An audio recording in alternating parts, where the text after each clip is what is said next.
പ്രിയപ്പെട്ട ഭാര്യ ആയിഷ ബീവിയുടെ വീട്ടിലിരിക്കുമ്പോ കടന്നു വരുന്നു മഹദിയായ ബീവി ഫാത്തിമ.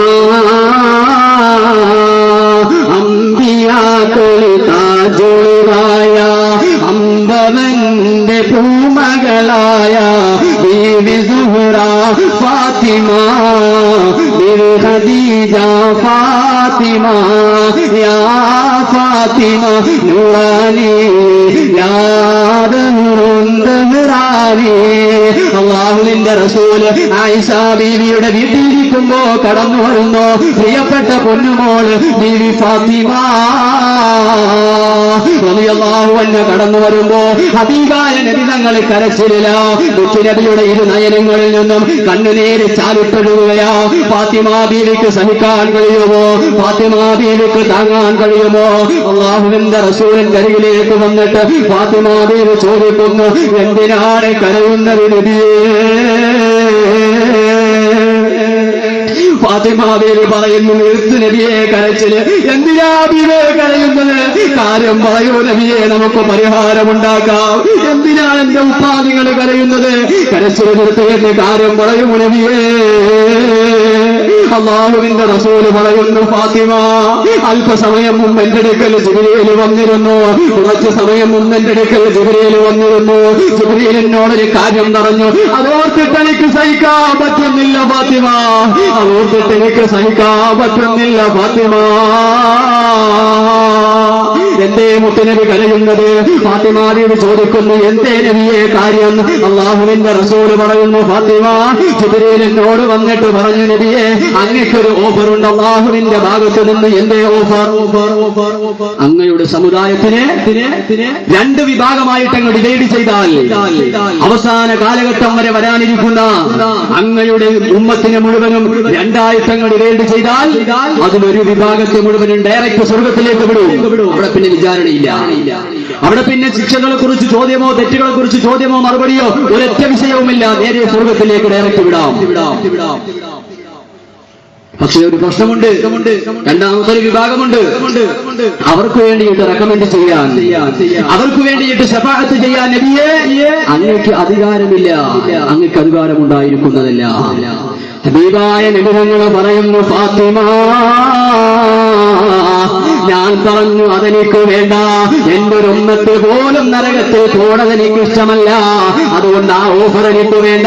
എല്ലാ ഉമ്മത്തുകൾക്കും ശഫാഅത്ത് ചെയ്യാനുള്ള അധികാരം എനിക്ക് മതിയെന്ന് ഞാൻ പറഞ്ഞു. ഫാത്തിമ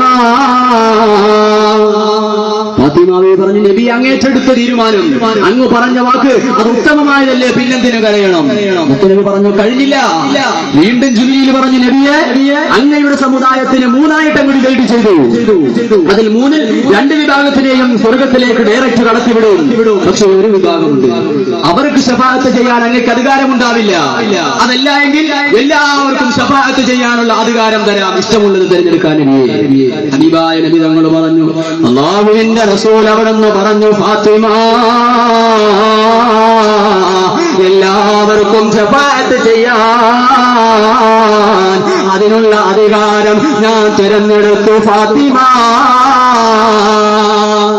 അപ്പോഴും ഫാത്തിമ ബീവി പറഞ്ഞു, നബി അങ്ങെടുത്ത തീരുമാനം ഉത്തമമല്ലേ? അങ്ങെടുത്ത തീരുമാനത്തിൽ എന്താണ് തെറ്റ്? പിന്നെന്തിനാ കരയുന്നത്? ഉടനെ അല്ലാഹുവിന്റെ റസൂല് പറഞ്ഞു, ഫാത്തിമ ഞാൻ കരയുന്നത് അതോർത്തിട്ടല്ല, എന്റെ വിഷമം അതൊന്നുമല്ല. അതിനുശേഷം ജിബ്രീൽ എന്നോടൊരു കാര്യം പറഞ്ഞു. ഓർത്തിട്ടാണ് ഞാൻ കരയുന്നത്. പ്രിയമുള്ള മുഅ്മിനെ ചിന്തിച്ചു വെച്ചോ. പ്രിയപ്പെട്ട ഉപ്പമാരെ മനസ്സിൽ കുറിച്ചിട്ടോ. പ്രിയപ്പെട്ട ശബ്ദം ശ്രവിക്കുന്ന ഉമ്മമാരെ പഠിച്ചു വെച്ചോ. അല്ലാഹുവിന്റെ റസൂൽ അവിടുന്ന് പറയുന്നത് എന്താ? മുത്തുനബി നമ്മളെ സ്നേഹിക്കുന്നത് കണ്ടു, മുത്തുനബി നമുക്ക് വേണ്ടി കരയുന്നത് കണ്ടു. ഇതൊക്കെ കേട്ടിട്ട്, ഇതൊക്കെ അറിഞ്ഞിട്ട്, ഇതൊക്കെ കണ്ടിട്ടും എന്തേ പേടി വരുന്നില്ല? എന്തേ നിസ്കരിക്കാൻ തോന്നുന്നില്ല? പ്രിയമുള്ളവരെ, മുത്തുനബി കരഞ്ഞൽ എന്നെയും നിങ്ങളെയും കുറിച്ച് ഓർത്തിട്ടാ. ഹബീബ് അവിടെ കരയുന്നത് നമ്മളെ കുറിച്ച് ഓർത്തിട്ടാ. പിന്നെന്താ നമുക്ക് നന്ദിയില്ലാതെ പോകുന്നേ? അല്ലാഹുവിന്റെ റസൂൽ പറയുന്നു, ഫാത്തിമ അള്ളാഹുവിന്റെ അടുക്കൽ നിന്നും ജിബ്രീൽ മൂന്നാമതായി എന്നോട് പറഞ്ഞത് എന്താണെന്നറിയുമോ? യാ റസൂലല്ലാഹ്, അങ്ങ് ലോകത്ത് ആർക്കു വേണ്ടിയിട്ട് ശഫാഅത്ത് ചെയ്യാനും, ലോകത്ത് എത്ര വലിയ തെറ്റ് ചെയ്തവന് വേണ്ടി ശഫാഅത്ത് ചെയ്താലും, വ്യഭിചരിച്ചവന് വേണ്ടി, കള്ളുകുടിച്ചവന് വേണ്ടി, ആർക്കു വേണ്ടിയിട്ട് നബിയേ അങ്ങ് ശഫാഅത്ത് ചെയ്താലും, നിസ്കാരം നഷ്ടപ്പെടുത്തിയവന് വേണ്ടി, നിസ്കാരം ഉപേക്ഷിച്ചവന് വേണ്ടി, അള്ളാഹുവിന്റെ പള്ളിയിൽ നിന്നും ബാങ്കിന്റെ നബികളെ അവന്റെ ശബിയിലേക്ക് കേറിയിട്ടും ആ നിസ്കാരം നഷ്ടപ്പെടുത്തിയവന് വേണ്ടി ശഫാഅത്ത് ചെയ്യല്ല നബിയേ എന്ന് ജിബ്രീൽ എന്നോട് പറഞ്ഞപ്പോ അതോർത്തിട്ട് എനിക്ക് സഹിക്കാൻ കഴിയുന്നില്ല. ഫാത്തിമ,